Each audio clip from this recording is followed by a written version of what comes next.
Welcome back to my channels, guys. Yan. Sa lahat ng mga nag-subscriber ng aking channel, SONJAI'S channel, maraming salamat. At sa hindi pa, please subscribe now and don't forget to click the notification bell para lagi kayong updated sa aking mga vlogs. So, our vlog for today, iba-vlog natin ngayon yung Kapampangan Samgyupsal. Before tayo pumunta doon sa Kapampangan Samgyupsal, alamin na muna natin kung ano yung Samgyupsal. Ang Samgyupsal ay isang Korean set of dishes, part of meat na pork or anything na meat na meron siyang fat, meron siyang taba. Tapos yung gulay, sauce niya, ang mga side dishes, yun yung typical na Samgyupsal na kinakain natin ngayon, mga Pilipino. Today, isa itong Samgyupsal na i-picture natin, pero it's a localized Samgyupsal na dito lang sa Pampanga matatagpuan. Kapampangan Samgyupsal.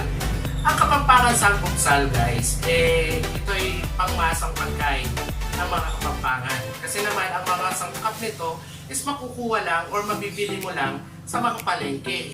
Hindi katulad ng Korean Samgyupsal, mayroon kang talagang pupuntahan na specialized stores para bumili ng mga sangkap nito. So ano nga ba ang pagkakaiba at pagkakatulad ng Korean Samgyupsal at Kapampangan Samgyupsal?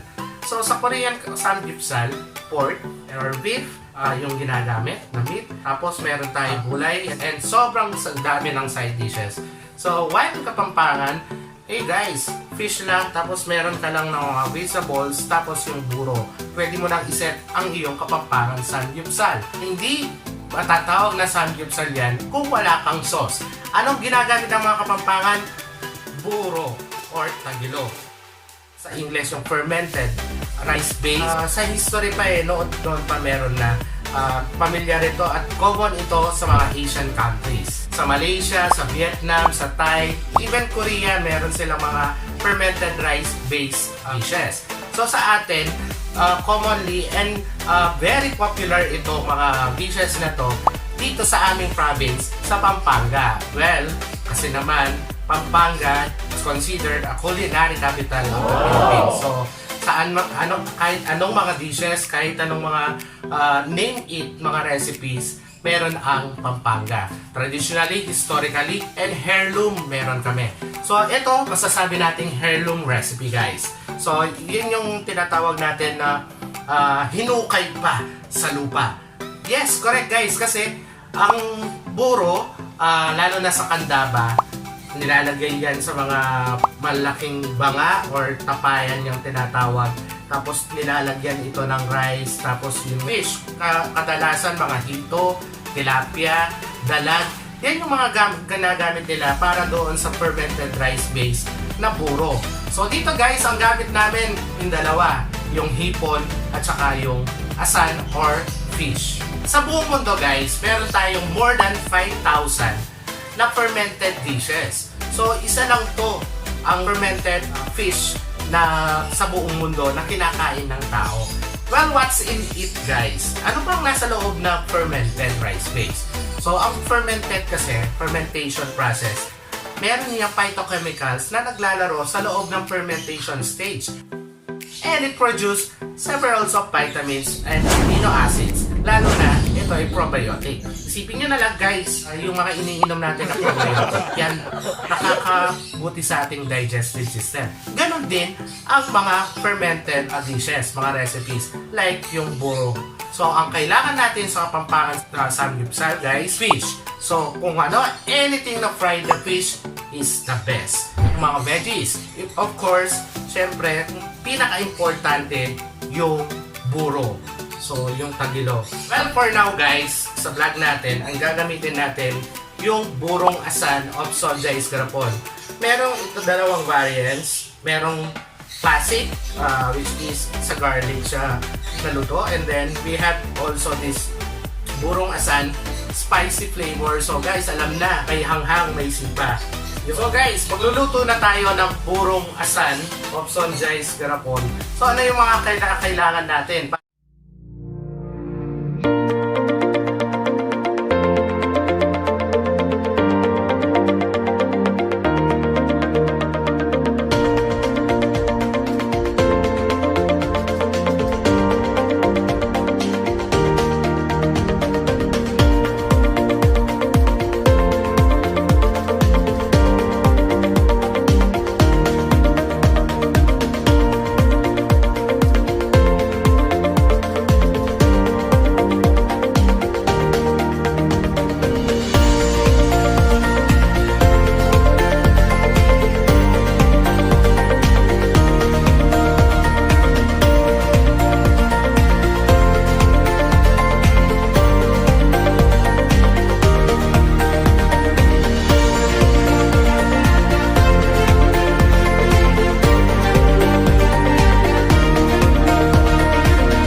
samahan niyo akong magluto.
So ayan, luto na ang ating burong asan.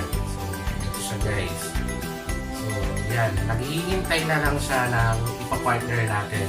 After ito, lulutuin na natin lahat ng mga kailangan na natin sa Kapampangan Samgyupsal. So i-next ko na ang ating 5 dishes. Susunod ko na lahat ng mga kasama doon sa ating Kapampangan Samgyupsal. So syempre, mauuna yung fish natin. Ito, meron tayo dito dahil na bangus.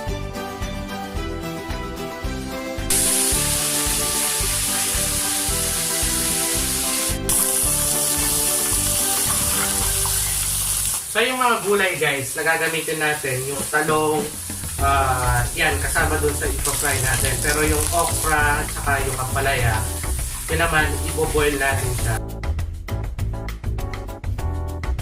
Tapos i-drain na lang siya para patanggal yung na-absorb na tubig ng ating veggies. So yun guys, natapos lahat natin, yung lahat ng mga niluluto natin sa ating Kapampangan Samgyupsal. So nauna natin na iluto yung burong asan. Tapos ito, fried na natin yung mga isda natin. Yan, yung fried bangus. Napakuluan na natin yung lahat ng mga vegetables na pinapakuluan. Tapos, na-fried na rin natin yung ating talong. Yung Korean Samgyupsal, meron silang lettuce. Sa atin, sa backyard lang meron tayo mustasa. So, pag bumibili kayo ng mustasa guys, okay lang na medyo maraming butas. Ito kasi indicator to na backyard lang. Hindi na-sprayan siya na pesticide. Advice ko rin dahil backyard lang to, as may mga insekto. So kailangan natin tanggalin yun through washing. So yun guys, natapos natin and then plating mamaya ilalagay ko na doon. Tapos later, mag-dinner na tayo. Pero syempre, hindi natin palalampasin to without taking my time. Gagawin natin, ituturo ko sa inyo paano ang pagkain ng Kapampangan Samgyupsal. So, the same din ng concept ng Samgyupsal ng Korean. Kailangan natin ng pabalot is in-instack natin siya sa mga leaves. Ito, gamit natin yung leaves ng mustasa. Tapos, kukuha ko ng fish. Yung replacement natin sa kimchi, lalagay natin itong burung asan. Lalagay natin siya dito. Yan. And then, pwede natin siyang lagyan ng talong. And then, ibalot lang siya. I-roll lang. Tapos, yan. The same concept ng Samgyupsal. Kakainin siya ng buo. So, yun guys. Tikiman tayo.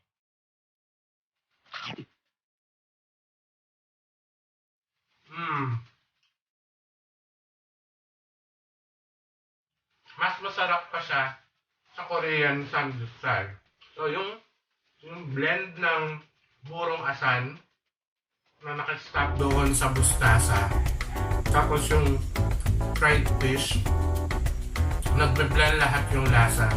Yung minty ng mustasa kasi medyo may hanghang ng konti. Tapos, fish natin na medyo may alat ng konti. Tapos, nilagyan natin siya ng talong. Tapos yung burong asan, nagbe-burr sa mouth. Ang sarap talaga. So, ganun kasarap yung Kapampangan Samgyupsal.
So yun guys, maraming salamat sa inyong panonood at I hope marami kayong mga natutunan sa ating vlog ngayon.